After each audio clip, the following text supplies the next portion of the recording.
They tried to steal my 3,200-acre lake ranch with fake HOA fees. Big mistake. By the time I was done, the entire HOA board lost their homes, their power, and faced criminal charges. This is how I dismantled a corrupt HOA empire piece by piece. Stay until the end, because the final twist will blow your mind. My name is Marcus Webb, and 6 months ago, I inherited something I never expected. Blackwater Lake Ranch, a sprawling 3,200-acre property in Montana that's been in my family for 4 generations. The ranch includes a pristine 400-acre private lake, miles of riverfront, dense forest, and a historic main house built in 1887. My grandfather, William Webb, was a legend in our county. He built this ranch from nothing, survived the Great Depression, and fought off developers for decades who wanted to turn our family's legacy into a golf course resort. When he passed away at 94, he left everything to me with one instruction in his will. Don't let them take what we built. I didn't understand what them meant until I arrived at the property. I pulled up to the ranch gates on a crisp September morning, my truck loaded with everything I owned. I quit my corporate job in Seattle, ready to start a new chapter as a ranch owner and maybe even open it up for ecotourism and sustainable farming. But the gates were locked. Not just locked, padlocked with a heavy chain and a sign that read, "Property of Blackwater Estates, HOA. Trespassers will be prosecuted." I sat there, stunned. What? This was private property owned by my family for over a century. There was no HOA when my grandfather was alive. I called a locksmith, cut the chain, and drove through. Waiting at my front door was a woman in her 50s with perfectly styled blonde hair, designer sunglasses, and an expression that could curdle milk. Behind her stood 2 men in polo shirts with HOA security printed on the back. "Can I help you?" I asked, stepping out of my truck. "You're trespassing," she said coldly. "I'm Patricia Vandermeer, president of the Blackwater Estates Homeowners Association. This property is under HOA jurisdiction, and you just destroyed HOA property by cutting that lock." I laughed. Actually laughed. "Ma'am, this is my family's ranch. It's been ours since 1887. There's no HOA here." She pulled out a thick folder. "According to county records filed 6 years ago, your grandfather agreed to annexation into our HOA when we developed the Blackwater Estate subdivision adjacent to this property. You now owe 6 years of back dues, totaling $847,000, plus penalties and late fees." My blood ran cold. That's impossible. My grandfather would never agree to that. "Well, he's dead," Patricia said with a smile that didn't reach her eyes. "And dead men don't pay their debts. You have 30 days to pay, or we'll foreclose and auction the property. Have a blessed day." She turned and walked away, her security goons following behind. I immediately called my grandfather's attorney, Richard Morrison, a 70-year-old lawyer who'd known my family for 40 years. "Marcus, your grandfather fought Patricia and that HOA for years," Richard explained over coffee the next day. "They tried every trick in the book to get access to your lake and land. He always refused. I never saw any annexation documents, and I handled all his legal affairs. So how do they file it with the county?" Richard's face darkened. "That's what we need to find out. But I'll tell you this, Patricia Vandermeer isn't just HOA president. Her husband, James Vandermeer, is the county recorder. He's the one who processes and files all property documents." The pieces started clicking into place. "So you're saying they could have filed fraudulent documents?" "I'm saying we need to investigate. And fast. If those documents stand, they can legally foreclose on your property." I spent the next week in the county records office, digging through every document related to my property. What I found was shocking. 6 years ago, 2 months after my grandfather had a minor stroke and was hospitalized, someone filed HOA annexation documents with the county. The signature on the documents looked like my grandfather's, but something was off. The notary stamp was from a notary who had been disbarred 3 years before the documents were supposedly signed. But it got worse. I found 15 other properties around the lake that had similar annexation documents filed around the same time, all with signatures from elderly or deceased property owners, all notarized by the same disbarred notary. This wasn't just an overreach. This was systematic fraud. While I was gathering evidence, the HOA struck. I came home one evening to find a construction crew on my property building a fence line that cut off my access to the lake, my own lake. "What the hell are you doing?" I shouted, jumping out of my truck. The foreman, a weathered guy in his 50s, looked uncomfortable. "HOA contract, buddy. We're establishing the boundary line between HOA common areas and private lots. That's my lake. It's entirely on my property." He showed me the work order. According to the HOA's map, the lake was now designated as common area, accessible only to HOA members in good standing. Since I owed nearly $1 million in back dues, I was not in good standing. "I can't afford to get involved in legal disputes," the foreman said. "I'm just doing the job I was hired for." I called the sheriff. Deputy Mark Torres arrived 30 minutes later, a guy I'd gone to high school with 20 years ago. "Marcus, I can't do anything," he said apologetically. According to the county records, the HOA has a legal claim to jurisdiction over this property. Until a court says otherwise, my hands are tied. "Mark, these documents are fraudulent. The notary was disbarred before they were supposedly signed. Then you need to take that to a judge. I can't make that determination." I watched helplessly as the fence went up, cutting me off from the lake that had been my family's heart and soul for over a century. That night, I drove to the Blackwater Estates subdivision. It was a collection of about 30 luxury homes, each worth well over $1 million, built around the edges of what used to be open rangeland adjacent to my property. I knocked on doors. Most people didn't answer, but a few did. And I started hearing stories. An elderly veteran named Tom Harrison told me he'd been fined $50,000 by the HOA for painting his house the wrong shade of beige. When he couldn't pay, they put a lien on his home. A young couple, David and Sarah Chun, explained they'd been fined repeatedly for having their garbage cans visible from the street, for parking an RV in their driveway for 2 hours while packing for a trip, for having grass half an inch too tall. Their fines totaled over $30,000. A widow named Eleanor Price was in tears. "They're foreclosing on my home next month. My husband bought this house for us to retire in. He died 2 years ago, and I've been living on Social Security. They say I owe $78,000 in dues, fines, and legal fees. I don't have that kind of money. I don't know where I'm going to go." Every single person had a horror story. The HOA wasn't just corrupt, it was predatory. They were systematically targeting vulnerable homeowners, piling on fines for minor or fabricated violations, then foreclosing when people couldn't pay. And Patricia Vandermeer was getting rich from it. Every foreclosed home was being bought at auction by a company called Vandermeer Properties, LLC. I needed serious legal firepower. Richard Morrison was a good man, but this required someone who specialized in real estate fraud and civil litigation. I found her in Helena, Catherine Kate Brennan, a 42-year-old attorney with a reputation for taking down corrupt corporations and government officials. She'd successfully sued 3 different HOAs in Montana for fraud and won multi-million-dollar settlements. Her retainer was $50,000. I paid it by taking out a loan against the ranch. Kate reviewed my evidence over a weekend and called me Monday morning. "Marcus, this is one of the most egregious cases of HOA fraud I've ever seen. We're not just going after the HOA. We're going after Patricia and James Vandermeer personally, the HOA board members, and potentially their attorney for fraud, forgery, racketeering, and elder abuse. Can we stop the foreclosure? We're filing an emergency injunction today, but I need you to do something for me. I need you to attend the next HOA board meeting and record everything. Montana is a one-party consent state, so you can legally record without telling them. I want to see how they operate." The Blackwater Estates HOA held their monthly board meeting in the community clubhouse, a lavish building with marble floors, a commercial kitchen, and a chandelier that probably cost more than my truck. Only 2 homeowners besides me attended, Tom Harrison and Eleanor Price.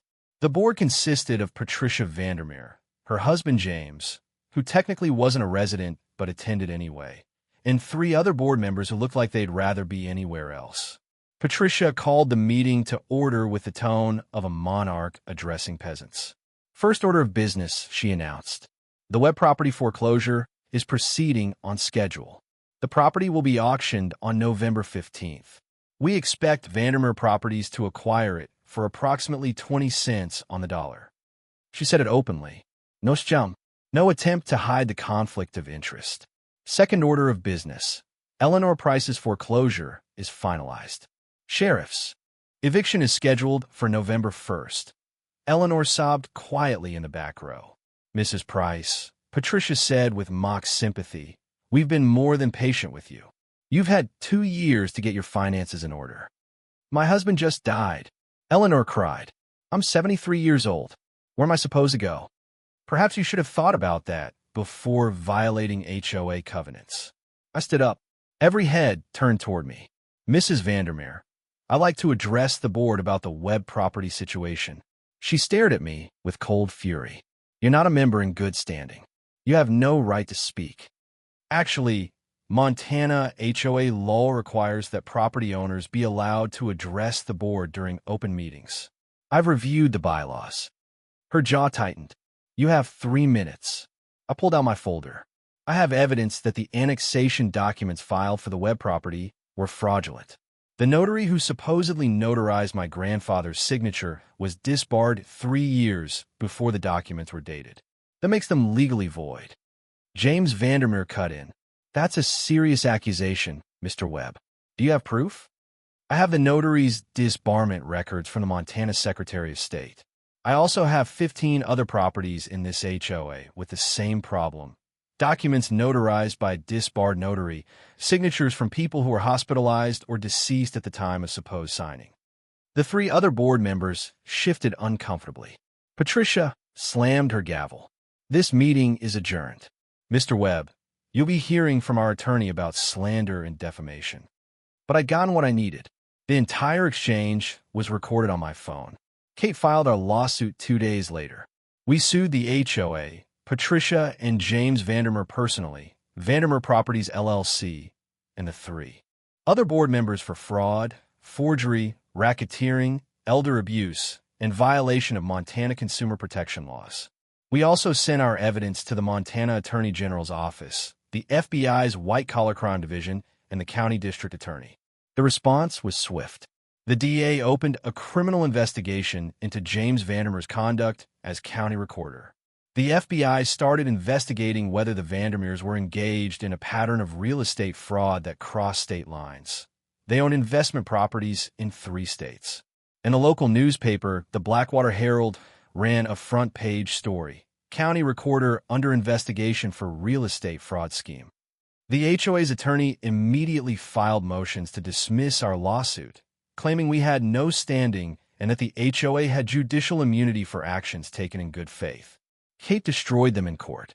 At our preliminary hearing, she presented the disbarred notary evidence for 16 properties' handwriting analysis, showing the signatures on the annexation documents didn't match known samples of the property owner's signatures' medical records, showing my grandfather was hospitalized and heavily medicated when he supposedly signed the documents, financial records showing that every property foreclosed by the HOA was purchased by Vandermeer Properties for 10 to 20% of market value, testimony from 3 former HOA board members who quit after Patricia threatened them for questioning her financial management. The judge, a stern woman in her 60s named Judge Martha Henderson, was not amused.